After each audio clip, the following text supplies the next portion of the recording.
En France, les caméras de vidéosurveillance sont de plus en plus nombreuses dans l'espace public. Elles filment 24 heures sur 24, 7 jours sur 7 et aident les policiers municipaux dans leur traque contre la délinquance. Elles captent les flagrants délits.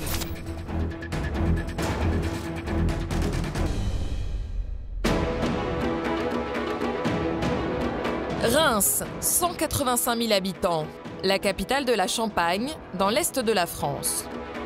Une ville sous haute surveillance, car ici, la municipalité a choisi de lutter pied à pied contre la délinquance et la criminalité. En 10 ans, des caméras sont apparues dans tous les quartiers.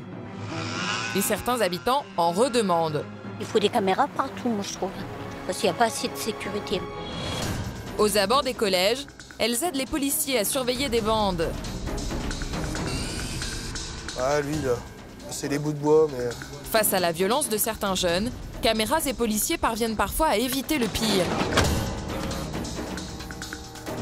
À 2 couteaux de cuisine, 10-20 cm de lame. Ça, dans tout le corps, ça fait mal. Hein. Certains quartiers, ravagés par la drogue, on a 3 consommateurs en cours, là. Des joints. Doivent être rendus à la population. Pourquoi vous avez cru comment ça? Vous avez été vu par les caméras, monsieur? Face aux dealers, la ville installe de nouvelles caméras encore plus solides, capables de résister aux tentatives de destruction. Vous êtes filmés, nous envoyons les forces de l'ordre. En 8 ans, les effectifs de la police municipale ont été doublés. Lix, ils sont par terre au sol, en face de la bijouterie. Et 150 caméras permettent aux équipes d'intervenir au plus vite. Je te touche vraiment, je le dis. 5 ans que tu fais de la merde. 24 heures sur 24, Voilà, restez tranquille, monsieur, pour votre sécurité et la nôtre, s'il vous plaît. elles filment en permanence. Putain de bâtard de keuf. En consacrant plus de 2 millions d'euros à la sécurité des habitants, la capitale du Champagne affiche clairement sa volonté, assurer la sécurité publique. Place d'Erlon, au cœur de Reims. Il est plus de minuit ce samedi et les terrasses des bars sont bondées. Le quartier est connu car l'alcool aidant, il est fréquent que la fête dégénère. Alors la police patrouille, prête à agir dès les premiers troubles. Un passant vient justement de signaler une rixe à la sortie d'un bar. Calme-toi, calmez-le, calmez-le, calmez-le. Et y a rien.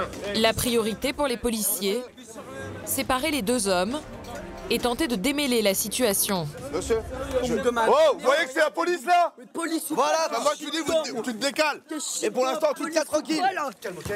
bande de bouffons, Tu vas te calmer. Tu te tiens tranquille. C'est quoi, moi? Vous me Ok, tu te tiens tranquille et t'écoutes quand je te parle.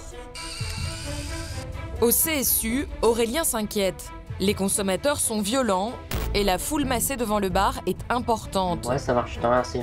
Les policiers ne sont que 4, alors ils demandent le renfort de la police nationale. Alors, on a une assistance PN en cours. Les collègues à la place d'Arlon à gauche. Apparemment, 3 clients n'étaient pas décidés à quitter le bar. Mais qu'est-ce que tu filmes, toi? C'est pas... Hé, sans déconner, par là. Bah oui, c'est bon, c'est bon. C'est bon, bah j'ai rien demandé, moi. Ta pièce d'identité. Attends, je peux remettre mon manteau? Non, votre pièce d'identité. Pièce d'identité, monsieur. Carte bleue. J'ai carte bleue, carte Jules, carte Célio. J'ai toutes les cartes magasin si vous voulez. De tous les magasins de mode. Le jeune homme semble calmé, mais il n'a aucun papier d'identité sur lui et son taux d'alcoolémie est élevé. Pas question de le laisser dans un tel état sur une place encore très fréquentée. Après avis au PJ, vous ramenez l'individu. Il finira la nuit en cellule de dégrisement et ses explications n'y changeront rien. Mais j'ai pas envie que mon copain se fasse taper dessus. Vous l'avez tapé sur mon copain. La situation se calme à peine quand un de ses amis vient aux nouvelles. Le moment est mal choisi.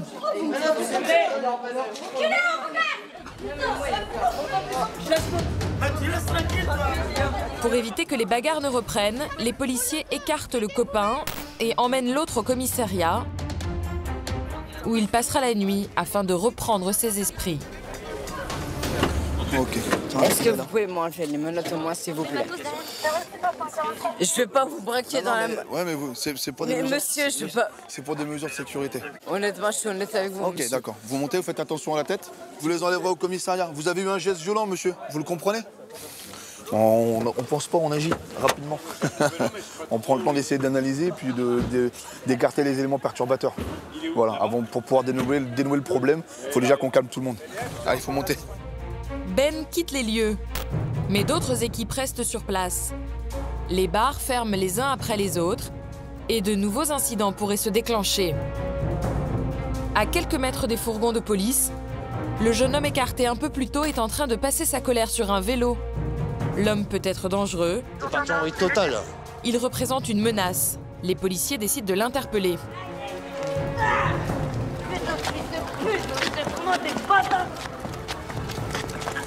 Putain de bâtard de keuf! Aïe aïe! Putain, arrêtez là! Aïe aïe aïe! Aïe! Putain, arrêtez là! En route vers le commissariat, Ben et le prévenu se lancent dans une petite explication de texte. Ouais, équipage 138, prise en charge de l'individu, on fait route vers le CC. Moi, individu, moi? Vous êtes un individu, monsieur. Oh, quand même. Un être humain, c'est un individu. Un individu, c'est pas une insulte. Bah si, j'ai l'impression d'être insulté. Bah non, on est tous des individus. Bah non. On n'a pas dit qu'on avait pris en charge le méchant, Bah le voyou, si. le brigand. Mais si, j'ai l'impression que tous je suis des individus. C'est un mot. Non, j'ai l'impression d'être un gros voyou. Mission accomplie pour les équipes. Grâce à leur présence sur le terrain, aucun accident grave n'est à déplorer. S'il n'y a pas une intervention, soit de la police municipale ou nationale, bah, ça peut être beaucoup plus grave, quoi. Les violences, si les violences continuent, bah, il peut y avoir des blessés graves. Là, ça va, ça a été endigué à temps. 2 des fauteurs de troubles sont déjà en route pour le commissariat. Quant au 3e, il donne toujours du fil à retordre aux policiers. Il passera lui aussi la nuit en cellule de dégrisement et l'un d'entre eux fera l'objet d'un rappel à la loi.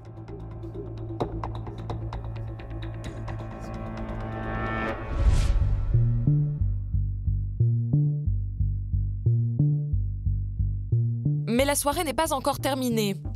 Un peu plus tard, au CSU, Jonathan repère un groupe d'étudiants au comportement étonnant. Je passe des défis, mais des champions, mais des oufs. À quelques mètres de la place d'Erlon, 2 jeunes hommes semblent confondre la fontaine avec la piscine municipale. Mais la température est proche de 0. Et ces 2 personnes, qui doivent être fortement alcoolisées, prennent de gros risques pour leur santé. Jonathan envoie immédiatement une équipe. 137 pour PC. Vous pouvez vous rendre au niveau de la fontaine Solidarité pour 2 individus en caleçon. Ouais, c'est bien fait, tu les as en vision? Affirmatif. C'est fréquent, on a tout le temps des individus qui sont un peu alcoolisés, ça y est, c'est parti, on se met en caleçon et puis on fait la petite baignade de nuit quand ils gardent le caleçon. Mais la petite baignade prend une toute autre tournure quand un passant commence à filmer la scène. Les baigneurs reprennent leurs esprits et veulent effacer les images. Pas envie de se retrouver demain la risée des réseaux sociaux. Ah, c'est parce qu'il l'a filmé en fait. Ouais. Et lui, il n'est pas d'accord d'avoir été filmé. 137 pour PC, ils ont une petite altercation avec 2 individus. Ils ont filmé en train de se baigner. Ouais, ils sont là, tiens. Et l'individu en caleçon n'a pas l'air d'accord d'avoir été filmé. Ouais, on est sur place. À l'arrivée des policiers, les voyeurs s'esquivent discrètement. Bonsoir monsieur, qu'est-ce qui vous arrive?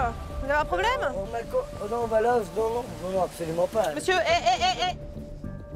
Il n'aime vraiment pas être filmé, je crois. Monsieur, vous restez là, monsieur? c'est pas vous qui êtes filmé maintenant, monsieur. Vous mettez là? Vous allez nous présenter une pièce d'identité. Bah vous faites des conneries, il faut les assumer. Mais j'ai pas fait de conneries. Monsieur, vous êtes filmé, hein. Mademoiselle, vous amenez les vêtements, s'il vous plaît. Vous restez là, monsieur. Vous restez là. Vous vous habillez ici, monsieur. Vous vous habillez ici. Apparemment, le jeune homme ne mesure pas la situation dans laquelle il se trouve. Si, c'est nous qui décidons, c'est pas vous, monsieur. Donc maintenant, vous nous écoutez. Est-ce que je peux me rhabiller? Maintenant, allez, maintenant rhabillez-vous parce que je pense que sinon vous allez finir en dégrisement, monsieur. Monsieur, je crois qu'on s'est pas compris là. Vous allez vous rhabiller, sinon vous finissez en dégrisement. D'accord? Ouais, ça vous fait rire. Non, vous êtes à moitié nu sur la place d'Arlon, vous trouvez que c'est bien, franchement? Mais le jeune étudiant n'est pas agressif. Il va éviter la cellule de dégrisement. Les policiers relèvent tout de même son identité. S'ils le recroisent cette nuit, les choses n'en resteront pas là. Et on est proche de zéro. Et il y a des gens qui trouvent le moyen de se baigner même en hiver dans la fontaine. Donc c'est courageux mais c'est stupide. Et une fois de plus, hein, on le redit encore, la magie de l'alcool. Sans la clémence des policiers, l'étudiant aurait écopé d'une amende comprise entre 75 et 250 € pour trouble à l'ordre public. Je vous préviens qu'on n'ait pas de nouveau affaire à vous ce soir. D'accord. D'accord? Là, vous avez consommé trop d'alcool. Donc je pense que là, maintenant, il est temps de rentrer et de vous coucher. Donc vous rentrez chez vous, dans le calme. C'est 6 heures en dégrisement, monsieur. Ben et ses équipes connaissent bien cette place. Chaque année, des dizaines de fêtards confondent la fontaine de la place et la piscine municipale. Et ce, quelle que soit la saison.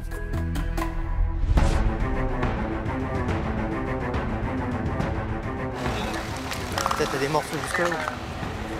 Il est 2h30 du matin quand un accident vient de se produire en plein centre-ville. Oh la gueule, t'as vu? Parce que ça a bien cartonné. Sur place, une seule voiture. Le choc a été violent, probablement un face-à-face. Des pièces du moteur ont été éjectées, les 2 airbags déclenchés et de la fumée se dégage encore du capot. Aucune trace de l'autre véhicule impliqué, aucune trace non plus du conducteur. Les policiers sur place contactent le CSU qui n'a pas assisté à l'accident en direct. Bien sûr, voir si on voit pas un mec courir au moment des faits. Parce que là, je suis dans le secteur là où il a lâché le véhicule. Il aurait pu se repartir. Après, il peut repartir n'importe où à pied. Pendant que le centre de supervision continue ses recherches, sur le terrain, les policiers tentent de comprendre. Oh la vache, ça pue le frein maintenant, enfin l'embrayage. À une trentaine de mètres, le second véhicule impliqué dans l'accident. Une Mégane, elle aussi très abîmée. Ah, il est barré, Il est barré. 77. Viens, on va faire un petit tour dans les promenades. Là encore, personne dans le véhicule. On n'assume peut-être pas l'accident ou on a peut-être des choses à se reprocher en plus de l'accident. Où sont passés les occupants des 2 voitures? Un homme se présente sur les lieux, c'est le conducteur de la première voiture. Sous le choc, il avait marché un peu pour reprendre ses esprits. C'est garé. Le choc, c'est une personne de 20 ans à peu près, une vingtaine d'années. Je suis passé au feu vert et il y a une voiture qui m'est rentrée dedans. J'ai pas eu le temps de voir ni la voiture, ni le... J'ai juste vu les phares en fait. L'homme est blessé à la jambe et au sternum. Il a eu beaucoup de chance. On peut imaginer que c'est certainement suite à une soirée peut-être alcoolisée, puis des gens qui ont pris la fuite. La situation est confuse. Le conducteur est emmené au commissariat pour y faire sa déclaration. Quand tout à coup, un homme se dirige directement sur le véhicule accidenté. Oh, d'accord, c'est pas celle-là. Pourquoi vous venez pour ça, monsieur? Vous cherchez notre voiture? Ouais. Oui, pourquoi vous la cherchez? Non, pas celle-là, c'est ma Mégane, je cherche une Mégane. Ouais, votre Mégane, on sait où elle est. Pourquoi vous la cherchez, monsieur? Parce que c'est mon véhicule. Mais qui c'est qui conduisait la Mégane? C'est mon gamin. Il est où votre enfant? Je sais pas. Si je viens, c'est que je sais pas. Ce monsieur est le propriétaire de la voiture qu'il avait prêtée à son fils pour la soirée. Il m'a appelé. Il m'a dit qu'il a fait avec la voiture, mais pas, c'est tout. Votre véhicule, il est là-bas, donc bah ouais, on va aller voir. Vous allez voir le véhicule? Non, mais on va comme ça. C'est bon pour la voiture. Vous venez, monsieur? La priorité pour les policiers est de savoir où est passé le fils de ce monsieur. Pourquoi a-t-il quitté le véhicule? Et pourquoi a-t-il appelé son père après sa fuite? À la limite, est-ce que vous pourrez rappeler votre fils? Lui dire qu'il J'ai pas de téléphone, j'ai pas de téléphone. Ah, je me prends même pas le téléphone, je sais même pas. Curieusement, le père dit ne pas connaître le numéro de téléphone de son fils. Je sais pourquoi il s'est barré. Il a dû paniquer et puis... Ah oui, mais là, à la limite, ce serait bien... Je sais. Là, faudrait qu'il revienne, quoi. Le conducteur est âgé d'une vingtaine d'années et il est jeune permis. En abandonnant son véhicule, il a commis un acte grave. Les policiers arrivent à convaincre le père de retrouver le numéro de son fils. Et comme par hasard, ça ne prend que quelques secondes. Le jeune homme décroche immédiatement et donne une version étonnante. Oui, la police. On vous a volé votre voiture il y a 1 heure. Là, le problème, c'est que nous, on a votre papa qui s'est présenté à vous et qui nous a confirmé que vous étiez au volant justement du véhicule. Donc il nous a jamais parlé que le véhicule avait été volé. Ah bah si. Ah bah non, il n'y a pas d'erreur, il était avec nous. Ouais. Selon le jeune homme, la voiture aurait été volée peu de temps avant l'accident. Il n'y serait donc pour rien, mais les policiers ne croient pas cette version. Père et fils sont convoqués au commissariat. Donc il nous dit que son véhicule a été volé, voilà, qu'ils sont descendus faire pipi avec son collègue et que quelqu'un a pris le véhicule, voilà. Alors que son père, lui, nous dit que justement, il a prévenu qu'il avait eu un accident de voiture. Voilà. Ah, là, donc là, ça correspond pas. Ce qu'il met dedans, c'est que son père, il s'est pointé. Au cours de l'audition, le jeune homme reconnaîtra sa responsabilité dans l'accident. Alcoolisé, il a grillé un feu et percuté l'autre véhicule. Sous le choc, il a pris la fuite. Jeune conducteur, il n'est pas prêt de reprendre la route, car il va devoir attendre 1 an avant de repasser son permis. Et il écopera en prime d'une amende pour ivresse au volant. Au même moment, au CSU, les opérateurs observent une scène étonnante sur leurs écrans. Les caméras braquées dans un quartier résidentiel filment un jeune homme qui se promène dans les rues, quand tout à coup, il escalade l'immeuble et accède au premier étage. Marjolaine assiste en direct au flagrant délit. Pour elle, il pourrait s'agir d'un cambriolage comme il y en a souvent dans ce quartier. Immédiatement, elle visionne à nouveau les images pour donner une description précise à la patrouille. Plus d'informations concernant l'individu. Il est porteur de lunettes, cheveux bruns, 1m70-75 environ. C'est vrai, mais c'est pas en bas? Non, c'est au milieu à peu près. Moi, le Chrysler, j'ai mis au milieu. Là 141 sur place. En moins de 2 minutes, Ben et son équipe arrivent sur place. Marjolaine ne lâche pas des yeux le présumé cambrioleur. On est arrivé à voir qu'il est monté sur le toit du kiné. Il redescend. L'individu vient de redescendre, hein. On a le visuel dessus, il est au niveau du kiné pour les équipages.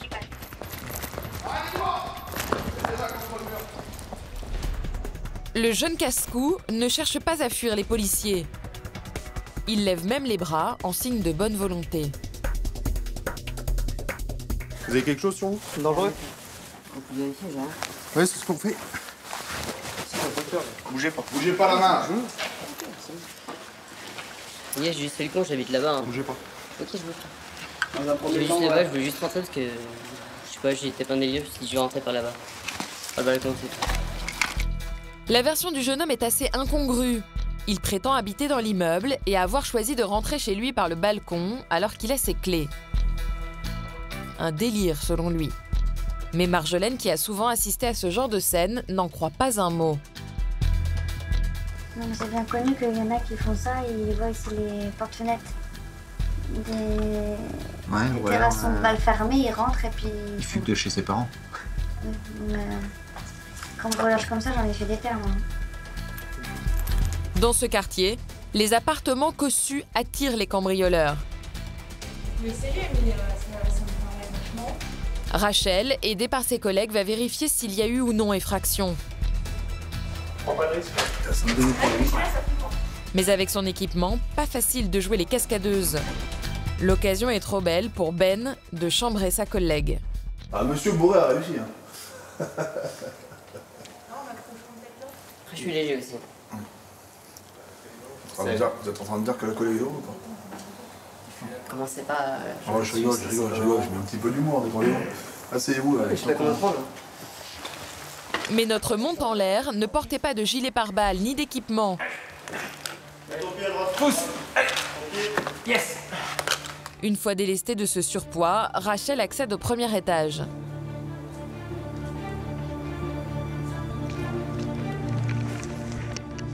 Mais sinon, il n'y a pas de trace des frags. Aucun dégât sur la terrasse. La version du jeune homme est peut-être la bonne. Mais vu le quartier, les policiers ont des doutes.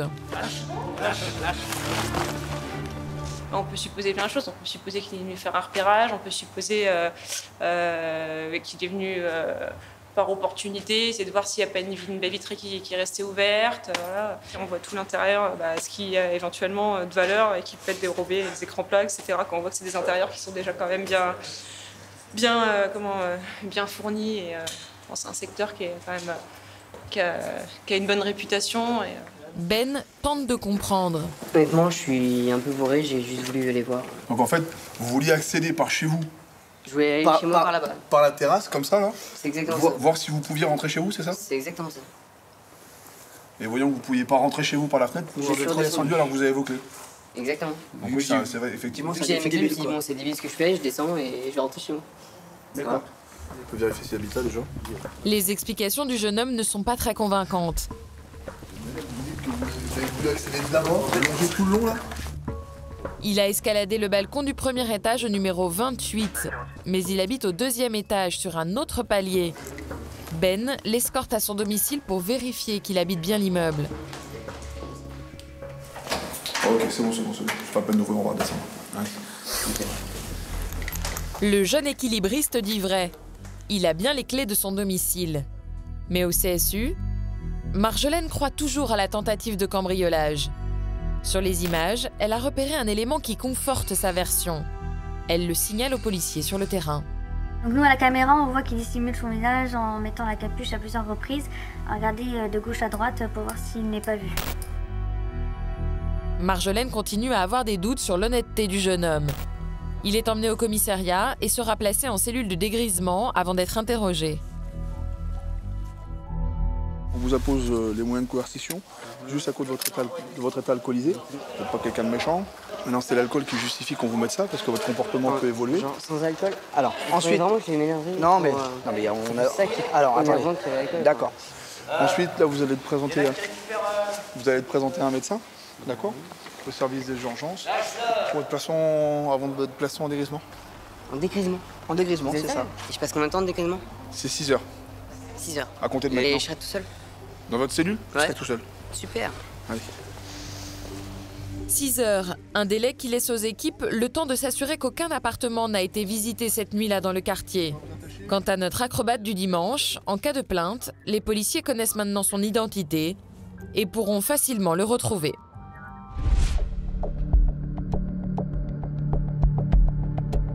Le lendemain, c'est l'heure de la sortie des collèges. Une heure critique, car depuis plusieurs semaines, 2 bandes rivales s'affrontent régulièrement. Mais depuis quelques mois, elles ne semblent plus avoir de limites. Certains s'arment, et les bagarres ont parfois des conséquences dramatiques. Alors à Reims, on surveille les choses de très près.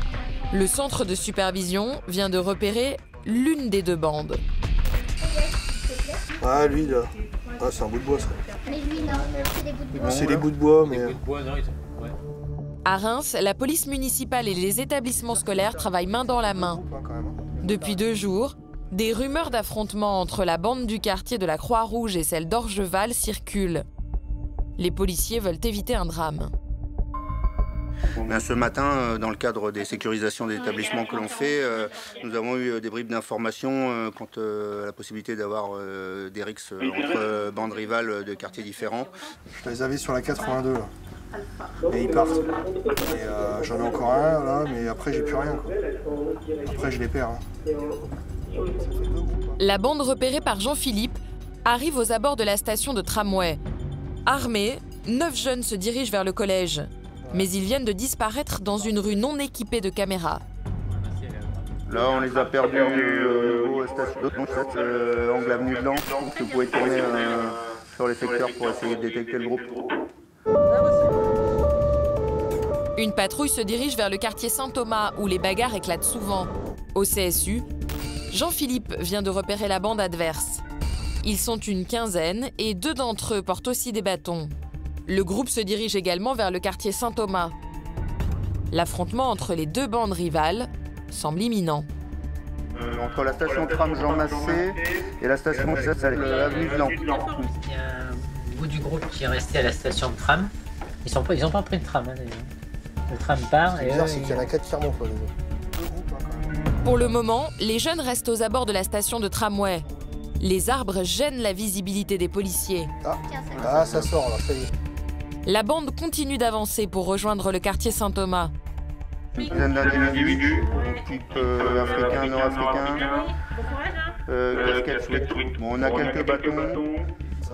Le groupe est au niveau de la station-service, hein, sachant que les premiers du groupe, un type africain, manteau marron, doudoune blanche. Ouais, correct, les motards, vous êtes derrière. 2 motards en patrouille vont les interpeller. On fait tout ça parce que la nationale est passée avec les bleus dans l'autre sens. Il y a potentiellement peut-être une victime. Les motards, vous êtes sous assistance. Une autre équipe arrive en urgence, car les motards ne sont que 2 et les jeunes beaucoup plus nombreux. Pas des bâtons, Si, mais il y a un morceau de bois là-bas. Pour le moment, la fouille ne donne rien.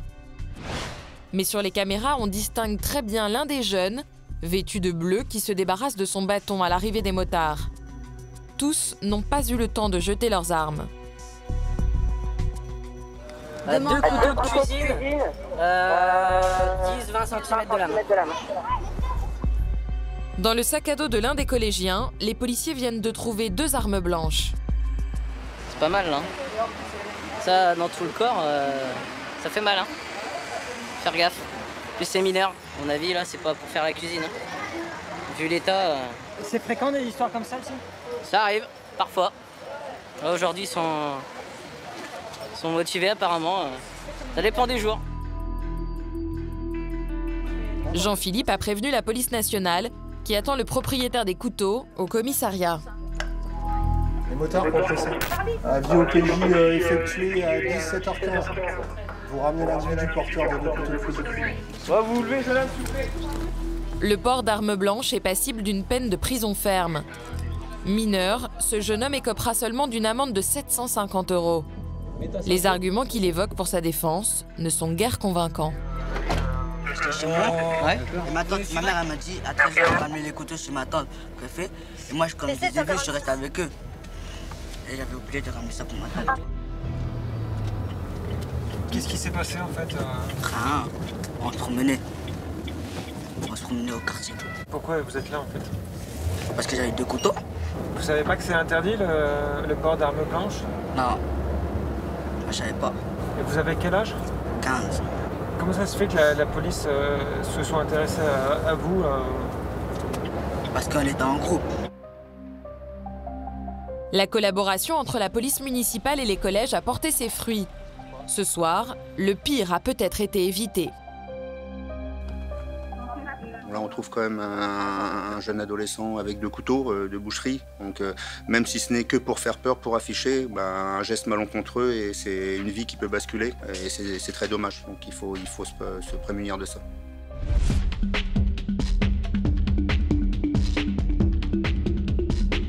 Quelques heures plus tard, c'est de nouveau la place d'Erlon où les fêtards se retrouvent en fin de semaine qui mobilise les policiers. Ce soir, malgré le froid, les terrasses sont bondées.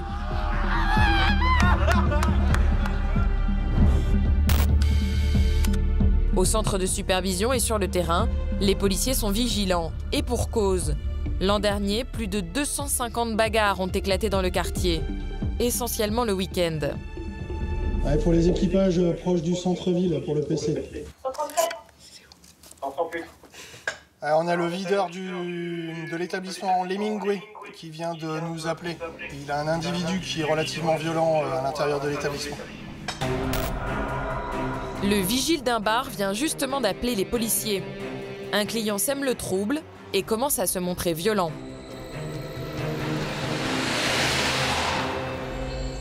C'est un réflexe pour les videurs d'appeler directement la police municipale?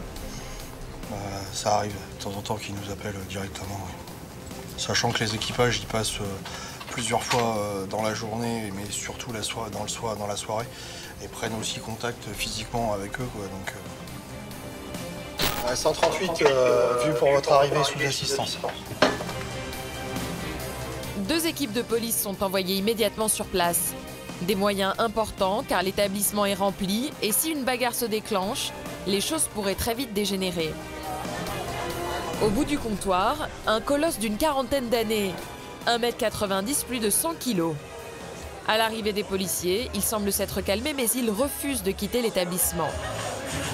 À sa gauche, le vigile avec une écharpe rayée ne le quitte pas des yeux.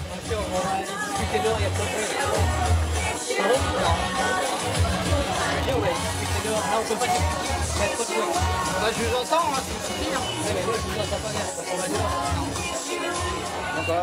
Malgré l'insistance des policiers, le client refuse obstinément de les suivre. Il n'a qu'un seul mot à la bouche. Vous avez une pièce d'identité, s'il vous plaît, monsieur? Comment? Vous avez une pièce d'identité, s'il vous plaît?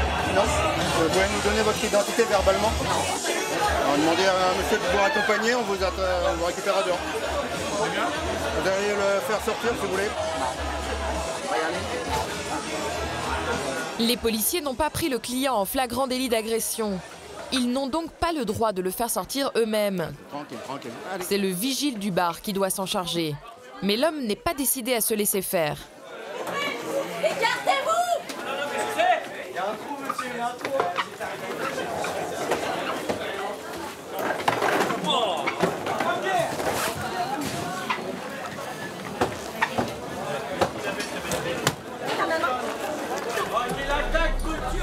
Dès la sortie du bar, les policiers doivent s'y mettre à 3 pour écarter l'homme de la terrasse, en douceur. On l'exfiltre derrière les bagnoles. L'homme est imprévisible et du genre costaud. S'il s'énerve, les tables en terrasse risquent de voler et les clients aussi. Hop, on reste tranquille. Vous voulez bien voir quand même si on va procéder sur vous une palpation de sécurité? Non. Monsieur, s'il vous plaît, on va vous procéder sur vous une palpation de sécurité. Voilà, restez tranquille, monsieur, pour votre sécurité et la nôtre, s'il vous plaît. Ça a l'air compliqué, puisque c'est une force de la nature, le monsieur. Il n'a pas l'air d'être très coopératif. Une identité. Vous avez consommé de l'alcool, monsieur? Vous êtes drôlement vindicatif? Oui. Allez, on va le passer, on le fout en IPM. Allez, tranquillement. Attends, on finit de le palper. Rien de dangereux d'illicite sur vous, monsieur? J'ai ma... Ouais, c'est dangereux peut-être, je sais pas. Ah, si t'aimes ça dans ton... Monsieur, je vous demande de pas être outrageant, s'il vous plaît. Je t'emmerde. Ouais, PC de 137, on va prendre l'individu en IPM. Ah, c'est bien pris. Impossible pour les policiers de raisonner l'homme. Et sa violence les inquiète. Une seule solution, le placer en cellule de dégrisement. Mais il ne va pas être facile à convaincre. Faites un avis au public. Monsieur, restez tranquille, s'il vous plaît. Mets-le dans le... Non, tranquille, c'est rien. L'un des policiers vient de recevoir un violent coup de tête. Au total, ils doivent s'y mettre cette fois à 5 pour maîtriser l'homme. Apparemment, celui-ci n'aurait pas consommé que de l'alcool. Un coup de boule, moi. Je me coup de poing par le collègue. Comme la victime est très alcoolisée, peut-être sous produit, on fait attention de ne pas le blesser. Et on évite aussi les coups puisqu'il est plutôt violent. Donc, principale chose à faire, c'est d'éviter de le blesser. Prendre attention à lui parce que lui n'est plus en mesure de prendre attention à lui. Une fois dans le véhicule, 2 policiers restent à l'arrière pour maîtriser l'homme et protéger leurs collègues d'une éventuelle agression.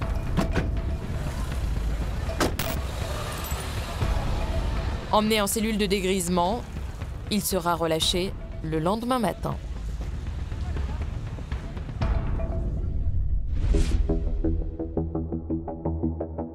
Au centre de supervision urbain, Florian entame sa permanence de nuit. Il repère un groupe de SDF dans une rue du centre-ville. C'est ici, au pied du distributeur de billets, que les sans-abri ont l'habitude de se retrouver. Début d'altercation, rue de l'Étape, ça se court après. Hein. Plusieurs SDF viennent de quitter les lieux en courant. L'un d'entre eux manque même de percuter une voiture dans sa course. X, ils sont par terre au sol, en face de la bijouterie. Ben et son équipage se rendent sur place. Ils sont en train de se taper dessus. Ils sont 3 individus, dont une personne avec un gilet réfléchissant bleu, plein milieu de la route, sur le passage piéton. Présence de la brigade anticriminelle. La voiture grise qui vient de se garer est celle des policiers de la BAC, la brigade anticriminalité. Quelques minutes plus tôt, ils ont assisté à la course-poursuite entre les SDF et décidé de les interpeller. Ah, c'est où là? C'est là? Devant la bijouterie. Sur place, les deux équipes se partagent la tâche. La police nationale isole le suspect, qui semble être à l'origine des troubles, et la police municipale tente d'obtenir des explications auprès de la femme au gilet bleu. Madame, restez avec moi. On va pas se mettre sur la route, on va se mettre là. Vous venez là? Ok. Ok, vous me racontez ce qui s'est passé? En fait, moi, je suis la fondatrice de l'association, là. Oui. Qui m'occupe de tous ces gars-là. Ils m'ont appelé parce qu'il y avait un gros problème. Excusez-moi, ce que j'ai couru à 50 ans, c'est plus de mon âge. Voilà, donc ils m'ont appelé, ils m'ont dit, Zaya, tu peux venir. Ils m'ont appelé, ils étaient 3 à m'avoir téléphoné parce qu'il fait de la merde. D'accord. Il a déjà tapé un de mes salariés qui est là-bas, il lui a pété l'épaule. D'accord. Là, il s'en est pris à Dooms. Cette femme qui porte un gilet bleu aide les gens de la rue grâce à son association. Vous demandez qui se porte à Elle connaît bien les SDF du quartier. Et celui qui porte un bonnet blanc crée des problèmes depuis longtemps. Juste avant la bagarre, il avait frappé violemment un des membres de l'association. Bah, lui, c'est mon salarié. Il lui a pété l'épaule. Voilà. Lui, il a niqué l'épaule. Donc voilà, quoi. Après, à un moment donné, il faut arrêter, quoi. Monsieur, ça s'est passé quand l'histoire de l'épaule là? Il y a une demi-heure. Elle est cassée votre épaule? Est-ce que vous avez vu les pompiers? Vous n'avez pas vu les pompiers? Non? Donc ce qui serait bien, c'est quand même de voir les pompiers. Pendant que Ben tente de démêler la situation, l'homme au bonnet blanc recommence à s'énerver. Dis à ton pote qu'il enlève ces trucs-là. C'est bon. Dis à son pote qu'il enlève ces trucs. Moi aussi, je te mange. Je te mange. Eh, madame. Je le touche, je te mange, je le dis. 5 ans que tu fais de la merde. Ouais, c'est toi qui l'as niqué, là. Tu peux pas travailler maintenant. Est-ce que vous souhaitez porter plainte, monsieur? Non, ça se fait pas trop, ça, dans la rue. Bah non, même si ça se fait pas trop dans la rue, je veux dire, on peut pas rester à se faire taper dessus non plus dans la rue, quoi. Ben tente de convaincre le salarié de l'association de porter plainte. Ce serait l'occasion d'interpeller ce SDF qui cumule les problèmes de violence depuis des années. Mais le salarié vient de la rue lui aussi. Et il hésite. C'est très compliqué de convaincre les gens qui sont issus de la rue de faire des dépôts de plainte. Finalement, le blessé déposera plainte contre le SDF. La police nationale l'emmène au poste où il fera sa déposition. Putain! Il sera ensuite orienté vers une unité de soins pour remettre son épaule.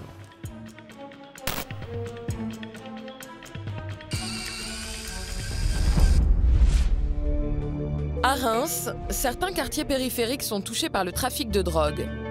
Pour tenter d'enrayer le phénomène, les policiers multiplient les patrouilles et les caméras sont plus nombreuses. Mais elles sont souvent la cible des dealers. Dans le quartier Wilson, cette caméra vient d'être cassée car elle gênait les échanges qui ont lieu. Ici, les vendeurs sont chez eux. Ils n'hésitent pas à utiliser les panneaux de la ville pour faire leur publicité et même afficher leurs tarifs. C'est tous les grammages qui sont proposés sur le quartier. Donc on a 10 grammes, 20 grammes, 30 grammes pour le shit, le cannabis. Et au-dessus, on a cocaïne indiqué 1 gramme, 2 grammes. Donc c'est les proportions qui sont proposées aux clients. Quartier Orgeval. Rodéo, trafic de stupéfiants, règlement de compte, voitures brûlées. C'est le quotidien des habitants qui sont inquiets. 3 voitures brûlées. Ah voilà. Je voulais faire. Il n'y a pas assez de caméras pour le quartier. Il faut des caméras partout, moi, je trouve. Parce qu'il n'y a pas assez de sécurité, moi, je trouve. Pour lutter contre le trafic, les policiers supervisent l'installation d'une caméra nouvelle génération. Bonjour. C'est bon, l'installation se passe bien? Impeccable. Ouais. Il n'y a pas de soucis, il n'y a pas eu de problème ce matin? Pas de problème. D'accord, impeccable. Vous en avez pour combien de temps? Dans les quartiers dits sensibles, la ville installe ses caméras dernier cri, réputées indestructibles. Des modèles blindés et équipés de capteurs. Au moindre choc, un phare halogène s'allume, une sirène retentit et le CSU est immédiatement alerté. Démonstration.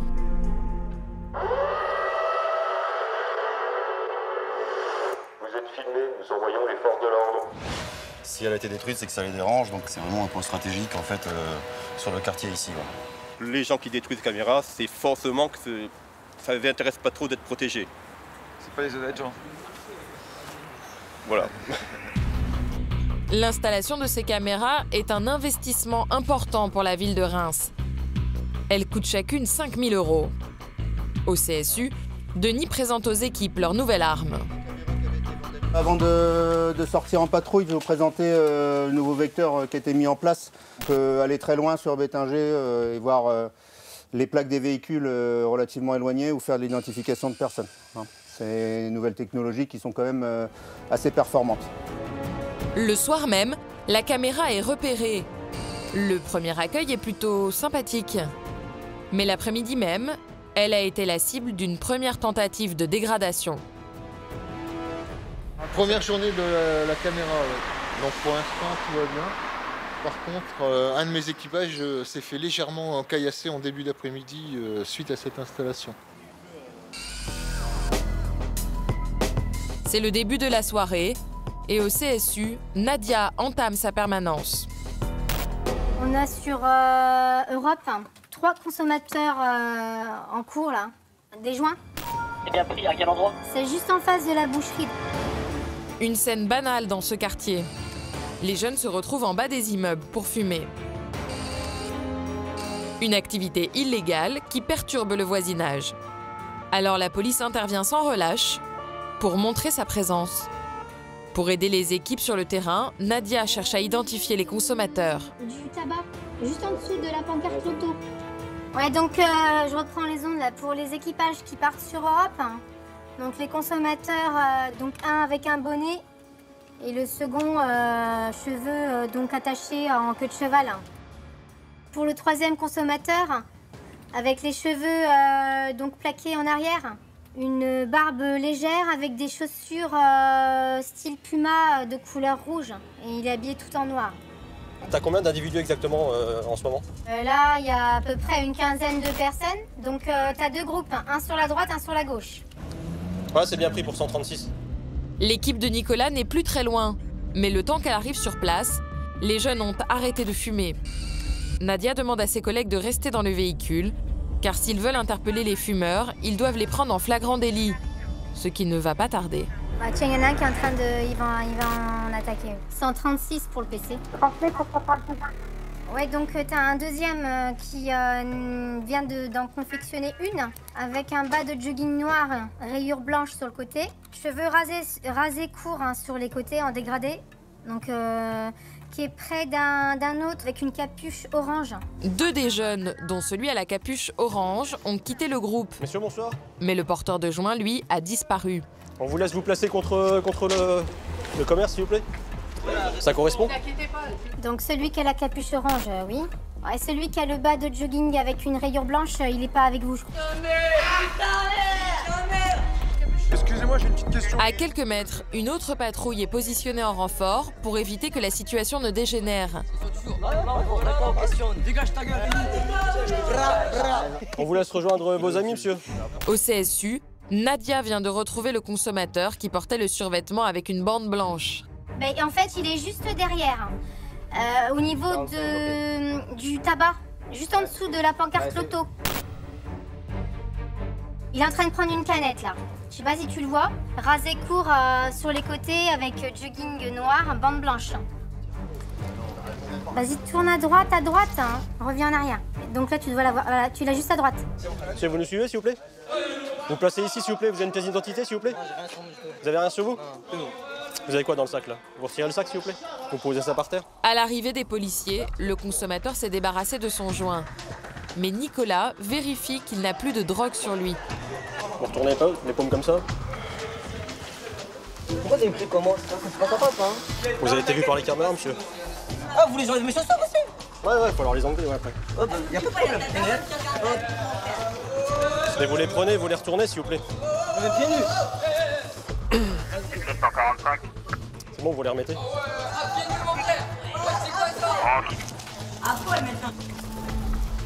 Ah, monsieur, mon manteau, c'est pas... Ouais. C'est pas une serviette, là, hein. C'est une capote. Dans son sac, pas de drogue, juste des feuilles à rouler. Les policiers n'ont aucune preuve pour arrêter le jeune homme. Il peut continuer sa soirée. Tout va bien? Ah, ça va, alhamdoulilah. C'est sûr. Dans 43, on bouge. Aucune arrestation n'a été effectuée ce soir. Mais les équipes continuent leur patrouille avec un objectif clair, occuper le terrain. Au CSU, Aurélien reçoit un appel de détresse. Son correspondant est sous le choc. Il vient d'assister à une agression. D'accord, vous avez une description à nous donner pour que les agents puissent les reconnaître? D'accord, et le vendeur qui s'est fait agresser, il peut pas donner de description, lui? C'est ici, dans ce kebab, que les faits se sont déroulés. Un client a frappé le serveur. Pourquoi il vous a agressé? Parce qu'il voulait un kebab et... Non, il était trop bourré, je pense. Ah, ok. Ouais, et sans motif particulier, vous le connaissez pas? Non. Vous avez une description, non? Non. L'employé est encore un peu hagard. Tout s'est passé très vite. Le client n'a pas apprécié de devoir attendre sa commande. Alcoolisé, il a saisi un objet sur le comptoir et l'a lancé à bout portant en direction du serveur. Avant de s'enfuir, il a aussi fracassé la porte de l'établissement. Il ressemble à quoi, le monsieur? Pardon? Il ressemble à quoi, le monsieur? C'est un black, ouais. Un black? Il avait une veste gris. Ouais. Il fait quelle taille à peu près? 1m70. Ouais. Il était en jean? Ouais. Hein? Ouais. Un jean bleu? Après, j'ai pas vraiment regardé. Ouais, je sais bien, ça a été vite. Le signalement est assez approximatif, mais Fabien le transmet immédiatement au CSU. Et pour la description de l'individu qui a porté les coups, un individu type A. L'agresseur est peut-être encore sur les lieux. Aurélien et Florian vont ouvrir l'œil. Veste grise, 1m70 et jean. Pas plus de description. C'est bien reçu. La place est bondée. Pas facile pour l'équipe du CSU de trouver le suspect. Aurélien demande plus de détails. Concernant la description, là, au niveau du pull gris, vous savez si c'est un pull gris uni ou gris bande blanche et compagnie? Le pull du gars là, qui vous a porté les coups était comment à peu près son pull? Son pull était gris, ouais. Il n'y a pas de motif. Gris kaki. Un veste gris kaki. C'est une veste ou un pull? Ouais, une veste. Ah, ça serait plus une veste gris kaki. Mais le propriétaire du restaurant, cet homme en noir, vient d'arriver sur les lieux. Et il dispose d'un élément intéressant pour Fabien. Ce qu'il y a, c'est qu'on a pas beaucoup de descriptions, quoi. C'est vrai? Ouais. J'ai la caméra, je vais regarder. Hein. C'est la caméra? Ouais, bah, ça va se passer sous mes yeux. Là. Je vais regarder. Ouais, ça marche. Le propriétaire a équipé son restaurant d'un système vidéo. Il peut retrouver les images sur son téléphone portable. Le groupe, il est là. On y voit le groupe de jeunes entrer dans le kebab. Ils sont nombreux, 7 au total. Au début, rien à signaler, mais la situation va vite dégénérer. Lui là qui met les coups. Ouais, là c'est parti. Et là on le voit prendre le pot rouge, le fameux gars à la casquette rouge, c'est pour ça que je vous ai... Il prend le pot rouge dans la main, on le voit le prendre à la main et il lui lance vers la fin. Moi je veux voir lequel a tapé dans la porte, surtout qui m'a pété la vitre là. Donc je sais pas si avec ça on va pouvoir faire grand chose sur l'identité des gars quoi. Ouais. Les images sont floues et ne permettent pas d'identifier l'homme qui a porté les coups. Mais à l'extérieur, un client présent au moment des faits reçoit un appel d'autres personnes, elles aussi présentes durant l'agression. Elles sont en train d'attendre le tramway et pensent avoir reconnu l'agresseur. Attends, reste comme ça 2 minutes, je viens de parler avec les polices. On a une info, apparemment un client aurait reconnu l'agresseur. Et l'agresseur serait arrêt de tram rue de Velle, direction Robert Debray. Au CSU, Florian a repéré quelqu'un qui pourrait correspondre au signalement.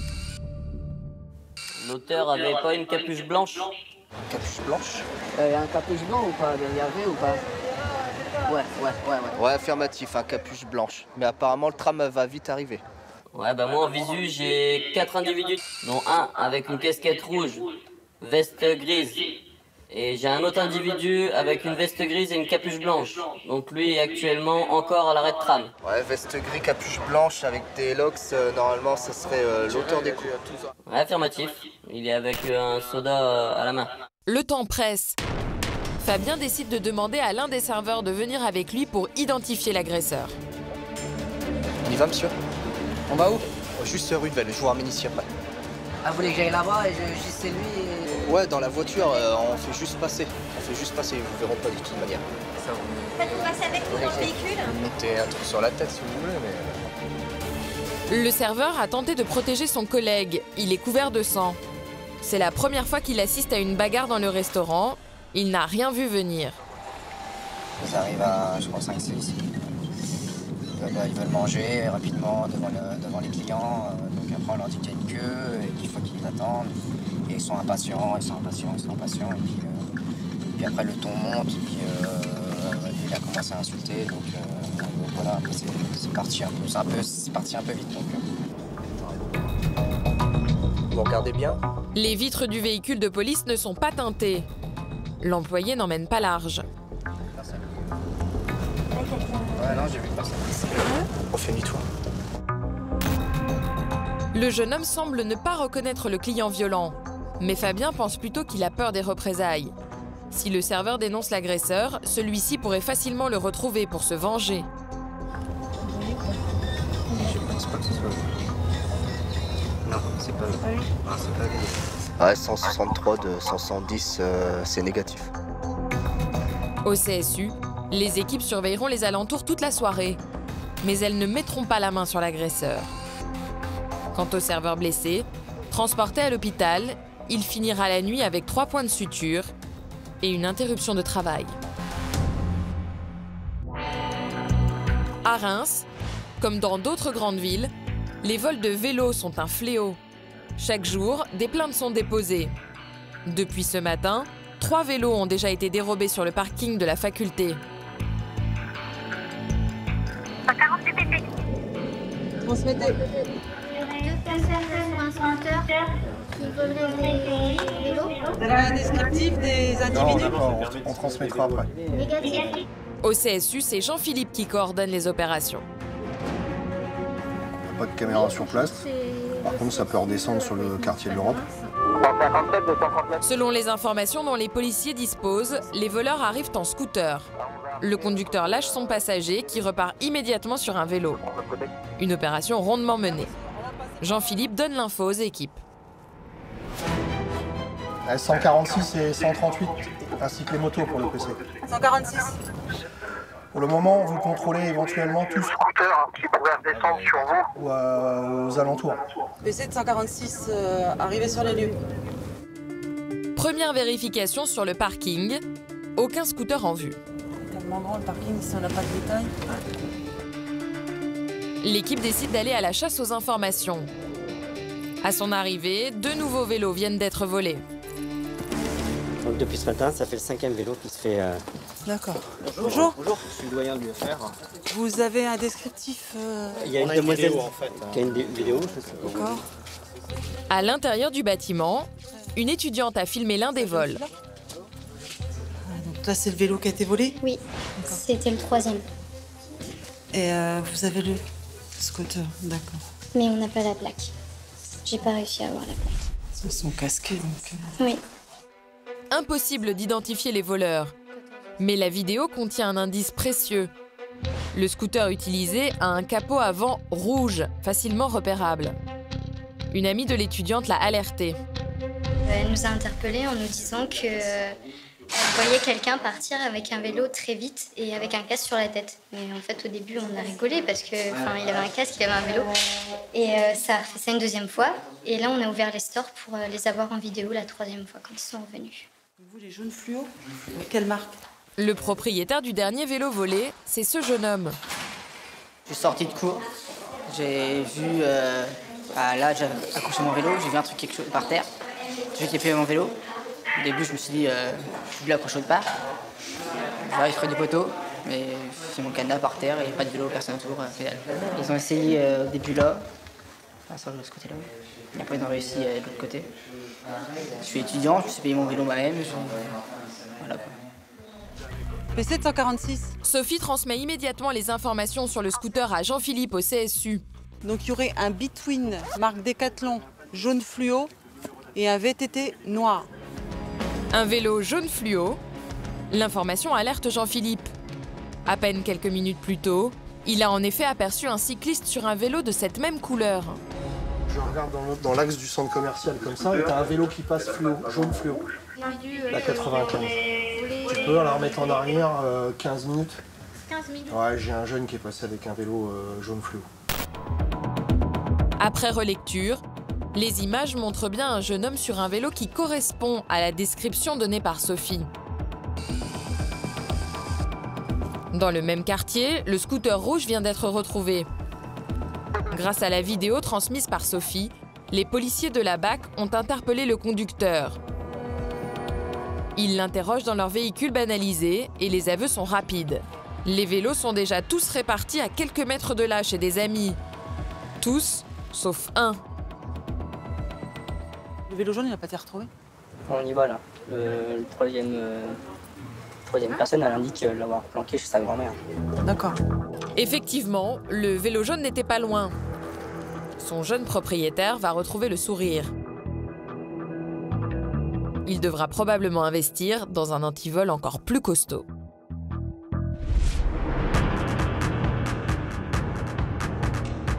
Ce soir, la tension est maximale aux abords du stade de foot.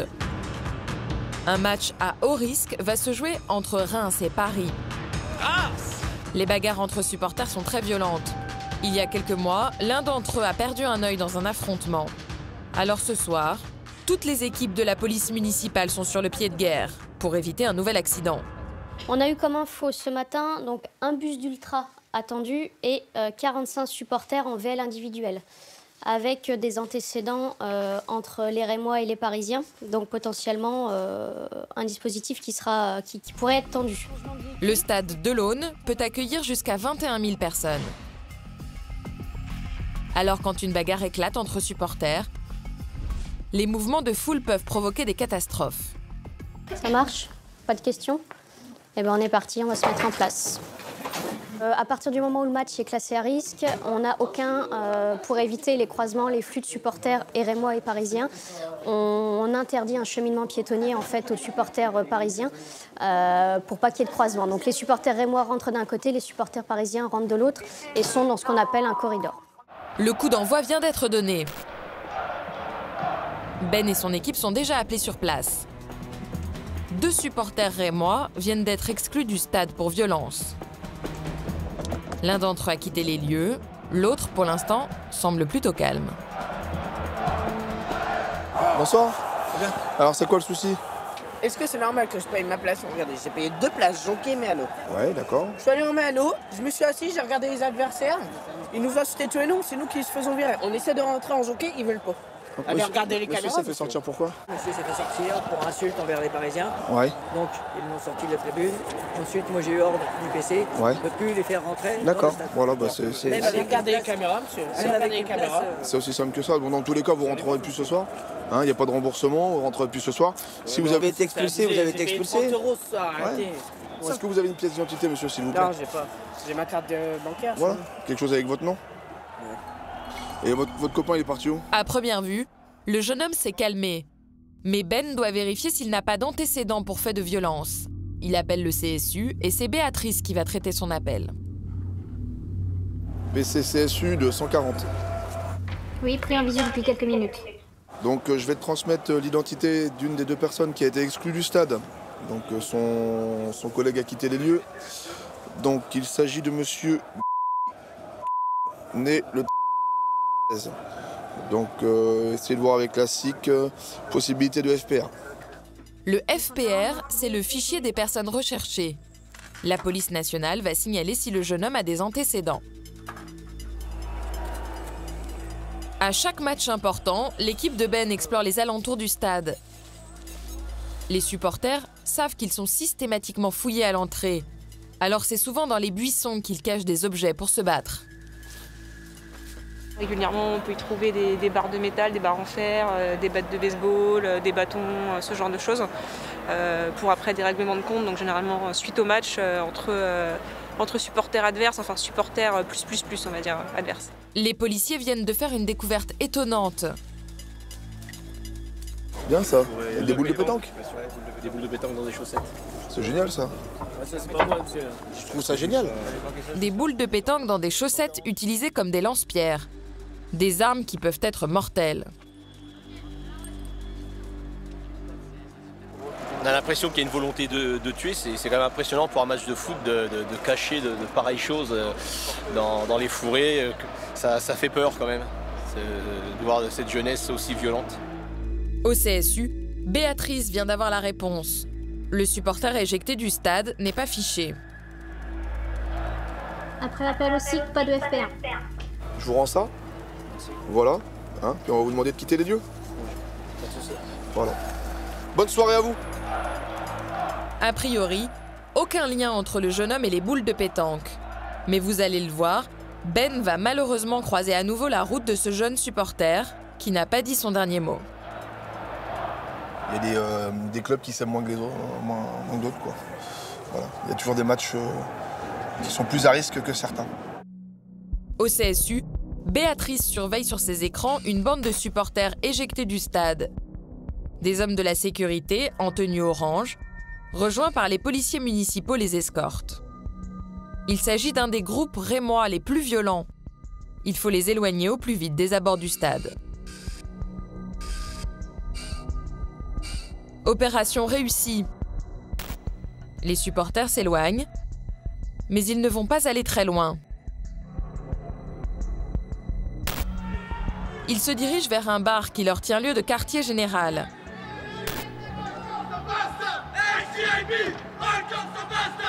Au CSU, Florian braque ses caméras sur le café, car c'est là qu'ils vont attendre la fin du match dans une ambiance alcoolisée et surchauffée. Au même moment, Ben et son équipe continuent leur patrouille aux abords du stade. Ils viennent d'être alertés par le centre de supervision. Pour la remontée, là, vous avez un jeune au niveau de billetterie qui essayait de voler un vélo sur le parking. Si vous pouvez le contrôler. Celui qui est là à droite. Veste noire correcte avec un jean. Il paraît qu'il arrive au niveau de votre véhicule à l'arrière, il se le rasé, il est derrière votre véhicule. Ce jeune homme a tenté de voler un vélo. Mais au dernier moment, il a changé d'avis. Un comportement suspect qui justifie un contrôle d'identité. Car les soirs de match, les policiers municipaux ne laissent aucune place à l'imprévu. Ah monsieur, vous êtes venu en vélo ce soir? À pied. Ah, pourquoi vous voulez repartir en vélo alors? Comment? Pourquoi vous voulez repartir en vélo? Apparemment c'est lui parce que ça correspond à son manche en passage. Essayez de rapprocher derrière de la voiture. Au CSU, l'un des opérateurs veut être sûr qu'il s'agit bien du jeune homme qui a tenté de voler le vélo. Il demande alors à Ben de le placer juste en dessous d'une caméra de surveillance. Dans le jargon, on appelle ça un tapissage en direct. Venez avec moi monsieur. C'est lui. Okay. Donc pourquoi vous essayez de repartir avec un vélo là? C'est quoi cette histoire là? Vous savez pas que vous êtes filmé au niveau du stade? Bah ouais, me dites pas que vous avez pas essayé d'attraper un vélo. J'ai pas dit. Ben voilà, vous l'avez pas nié. Donc mon collègue va effectuer sur vous une palpation de sécurité monsieur. Vous mettez face au véhicule, les paumes de main face à lui. Le jeune homme est calme, mais le contexte est tendu. Les policiers ne se fient pas aux apparences. Et ils ont raison. PC de 140. Ouais, donc merci de prendre en compte l'identité de monsieur prénom sans difficulté. Mais le très... Bien pris pour pas 13. C'est quoi, c'est un protège-dents là monsieur dans votre poche? À l'intérieur? Dans le poche, ouais. Donc vous sortez souvent avec un protège-dents vous? J'ai toujours ça. D'accord, c'est quoi votre t-shirt là? Et sympa ton maillot de supporter là. Bon, je vais finir la palpation dessus. Ben a eu du flair. Le jeune homme porte un t-shirt des supporters connus pour des faits de violence. Pas de doute, protège-dents en poche, il n'était pas sorti pour simplement prendre l'air. Donc monsieur, mais pour en découdre. Je vais vous expliquer comment ça va se passer. Ouais. Donc là, on a recueilli votre identité. Vous êtes vu à la caméra en train d'essayer de voler un vélo. D'accord. Ok. Là, on vous trouve sur vous avec un protège-dents. Donc si on se balade avec un protège-dents, c'est que vous avez l'intention d'en découdre. Donc c'est aussi simple. C'est aussi simple que ça. Là, la soirée, elle est terminée pour vous. En plus, vous sentez bien l'alcool. Je vais vous rendre votre carte d'identité. Votre nom, il est noté au CSU. On va vous suivre caméra. Si vous ne tenez pas tranquille jusqu'à chez vous, d'accord, vous aurez des nouvelles. Vous récupérez votre carte d'identité, vous quittez les lieux. Pour ce soir, je ne vous vois plus. Les policiers n'ont rien de concret à reprocher au jeune homme. Mais ils ont certainement freiné ses ardeurs de bagarre, du moins pour ce soir. Il peut rentrer chez lui. Au CSU, Béatrice continue à surveiller le QG des supporters. Le match est presque terminé et un groupe se précipite vers le stade.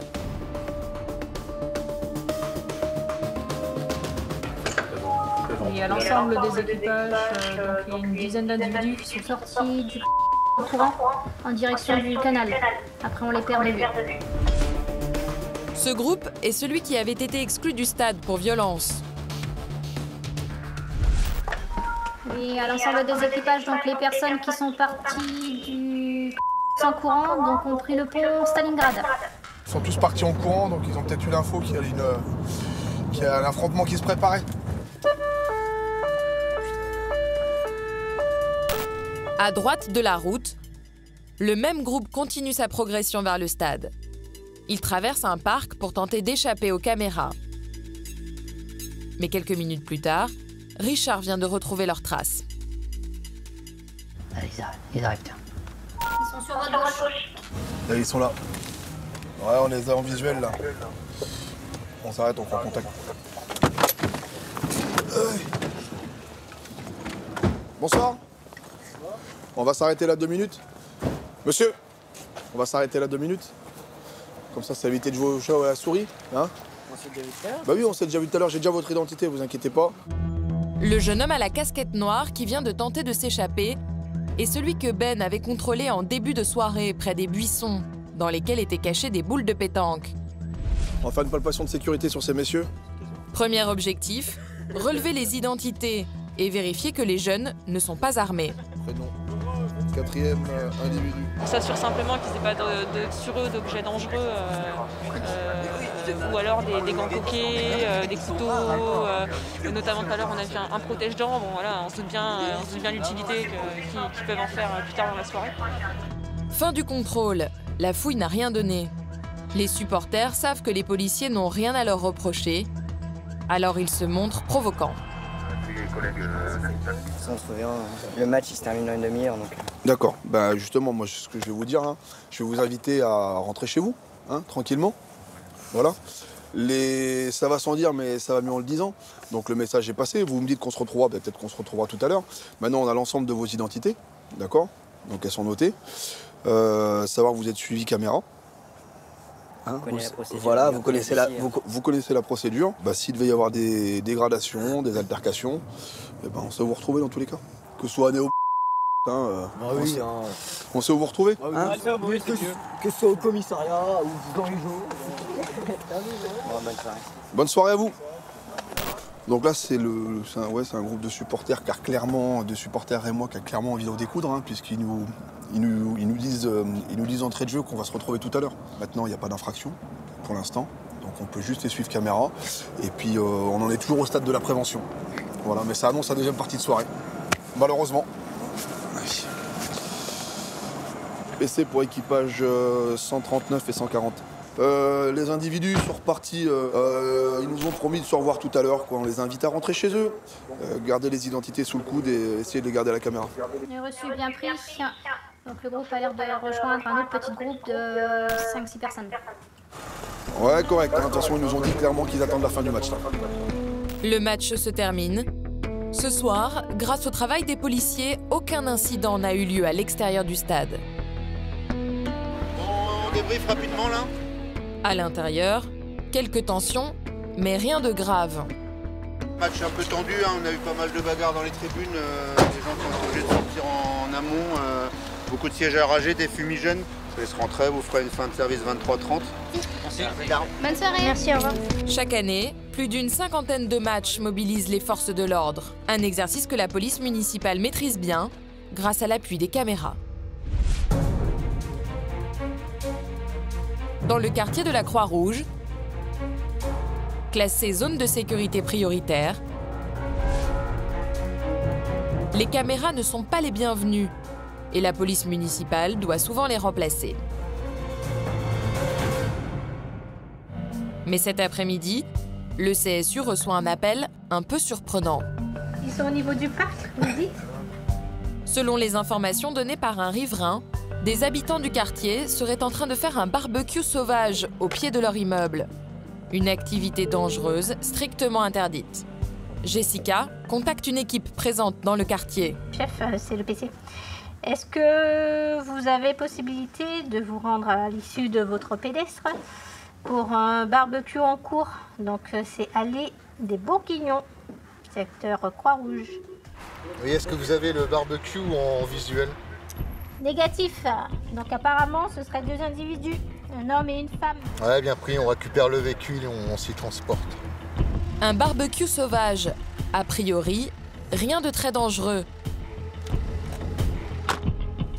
Il n'y aura pas de visu caméra.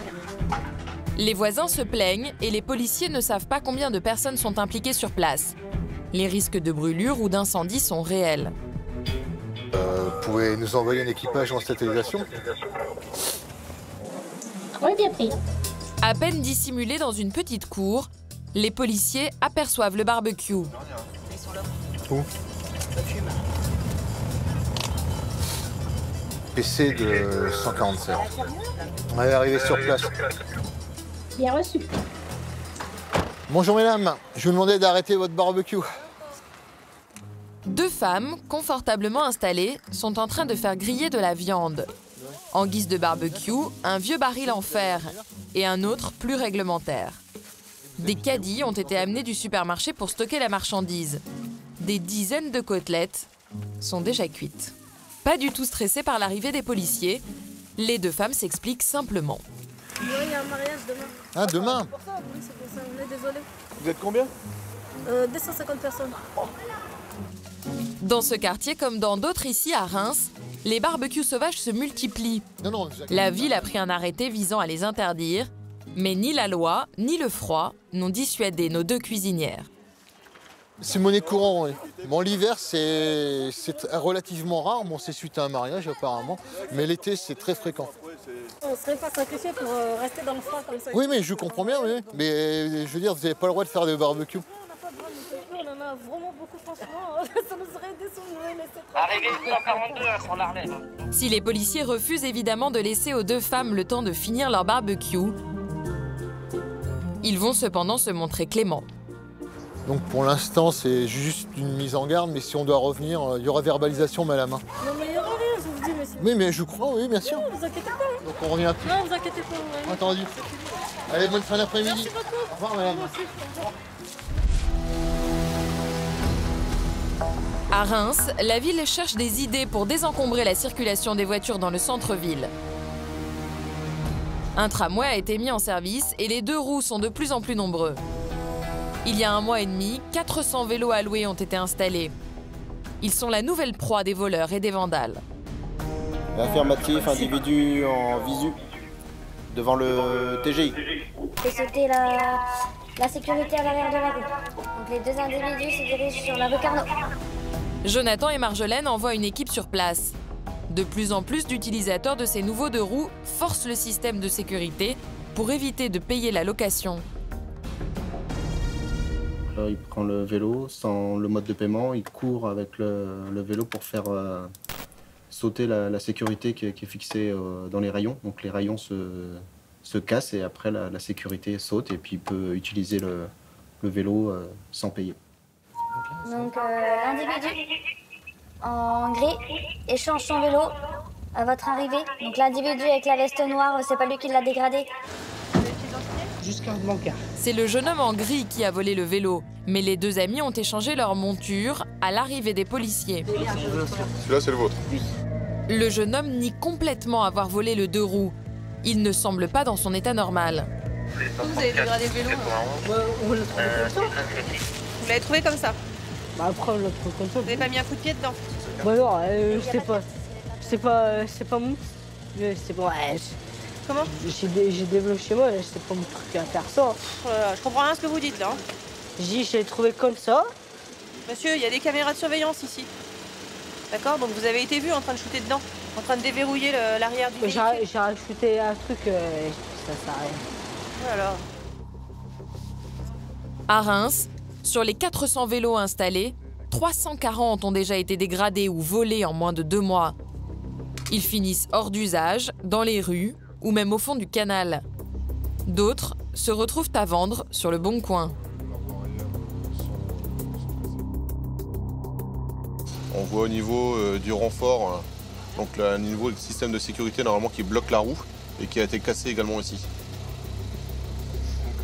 Donc ici avec des rayons qui sont cassés sur divers endroits, avec forcément le garde-boue qui se tord également.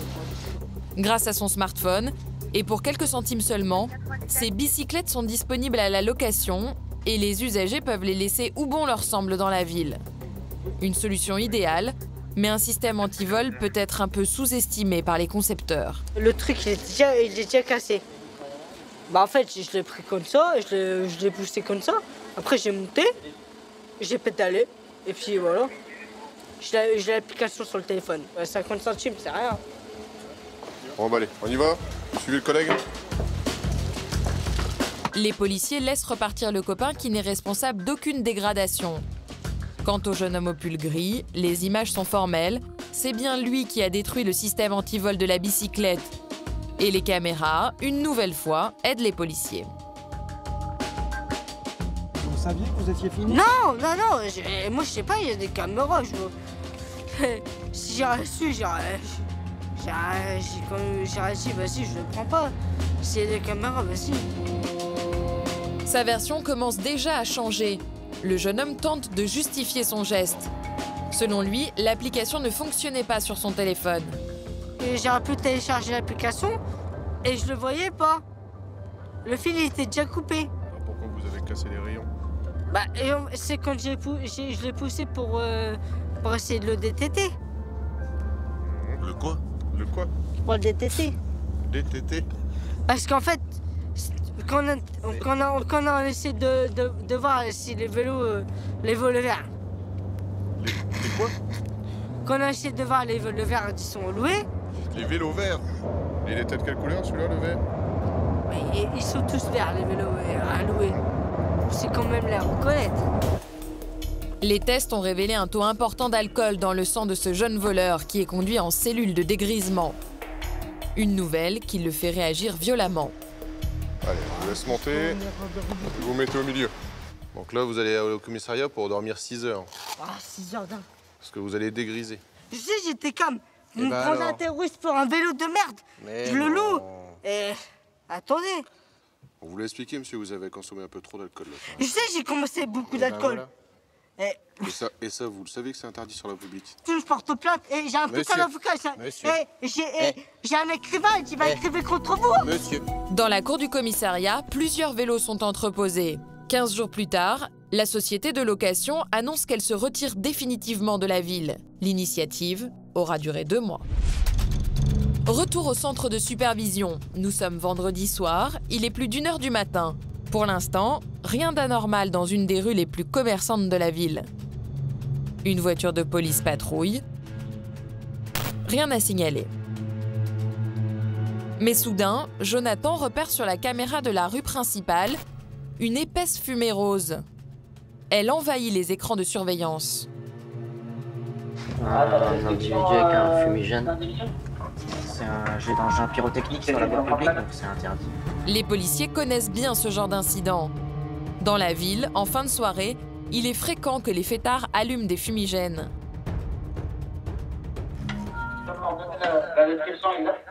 Un jean bleu clair, un manteau noir, capuche sur la tête maintenant, manche bleue, un type européen. Pour l'instant, il est à l'entrée Chabot. Les fumigènes en pleine ville, c'est évidemment interdit. Et surtout, cela peut causer des dégâts. Accidents, incidents, les rues alentours sont déjà enfumées. Une équipe arrive sur place, 2 personnes sont présentes. Affirmatif. Au niveau de la boutique de coiffeur. Sur place, 139. C'est reçu. Donc l'individu avec la capuche noire sur la tête. Grâce aux caméras, pas d'erreur possible. Aurélien a identifié l'homme qui tenait le fumigène. Contre toute attente, il nie et avance une toute autre version des faits. Je fais arrêter par deux mecs au niveau de la... Oh, vous avez brûlé un fumigène? Moi? Oui, on vous a vu. Vous avez été filmé, vous êtes juste au-dessus de la caméra. Bah, vous pouvez me filmer, je vous dis que c'est pas moi. Moi, je vous dis que c'est vous. Bah non. Votre date de naissance? 1999. Ouais. Le 5. 99. Le jeune homme prétend être né en 1199. Il serait étonnamment bien conservé. Ou alors pas tout à fait dans son état normal. Je suis alcoolisé, oui. Donnez-moi la date. Le 5. 9. Pour information, individu alcoolisé. C'est reçu. Les policiers cherchent le fumigène pour s'assurer qu'il ne risque pas de déclencher un incendie. Aurélien guide ses collègues sur place. Juste au niveau du camion, à droite du panneau centre interdit. C'est pas ça? Il est pété? Ouais, il est pété. T'as le bouquet là. Qu'est-ce que c'est? C'est le fameux fumigène que l'individu a mis en route dans la rue de Velle, qu'on a appréhendé juste à côté là. Donc, ça a été filmé par les caméras. Et ça peut être dangereux hein, parce que on peut allumer des feux. Si ça s'est mis dans une poubelle ou voiture ou quoi que ce soit, ça peut prendre feu. Ça peut mettre le feu. C'est pas vous ça, monsieur? Ça? C'est pas moi. Le jeune homme continue de nier, mais vu son état d'ébriété, en accord avec la police nationale, l'équipe l'embarque au commissariat. Vous pouvez prendre en charge l'individu pour Pierre. Il n'y a pas de Il passera la nuit en cellule de dégrisement avant de ressortir libre le lendemain. À peine le temps de reprendre leur véhicule, Ben et son équipe sont appelés par le CSU pour un accident sur la voie publique. À droite, parce qu'il est devant la voiture police. Un homme est allongé au sol, en plein milieu de la chaussée, la tête en sang. A-t-il été renversé par une voiture qui a déjà quitté les lieux? J'ai pas la tête, monsieur, pour l'instant. Y a-t-il eu une bagarre? Pour le moment, personne ne le sait. 39 transmettez. Éventuellement, vous pourriez faire une relecture au niveau Au CSU, Florian revisionne les images. Je crois que ça se met. T'es au bout là? T'es en relecture? Ouais. Elle est déjà au sol. Impossible de savoir s'il a été agressé et par qui. C'est le conducteur de cette camionnette blanche qui a prévenu le CSU et protégé l'homme à terre avec son véhicule. J'étais déjà au sol. Ouais, c'est bien reçu. C'est ici, ça fait mal? Le blessé vient juste de reprendre connaissance. Vous sentez ma main là? Agressé, ouais. Ici. Il s'exprime difficilement et dit avoir été agressé. Lui dit qu'il a été agressé, pas renversé. On va vous demander de quitter les lieux, on n'est pas au spectacle s'il vous plaît. Allez, circulez. Allongez les jambes, monsieur. Allez-y. Allongez les jambes. Ok, l'autre, la deuxième. Le blessé est dans un état préoccupant. Les pompiers doivent le dégager au plus vite. L'opération est délicate. Voilà, allez, c'est prêt. Allez, on retourne, on pivote. Ah. Donc visiblement, il n'aurait pas été renversé par une voiture, il se serait fait agresser. Et au moment où il traversait la route, il est tombé inanimé. Les gens l'ont vu et ont prévenu directement les sapeurs-pompiers. Qui a agressé cet homme et pour quelle raison? J'ai l'identité du monsieur. Donc c'est bien, il m'a confirmé que c'était donc bien une agression. Le monsieur a réussi à livrer quelques explications aux pompiers. Alors moi il me dit qu'il s'est pas fait agresser ici. Et apparemment il a son squat qui est dans le coin. D'accord. Et il s'est fait agresser dans son squat.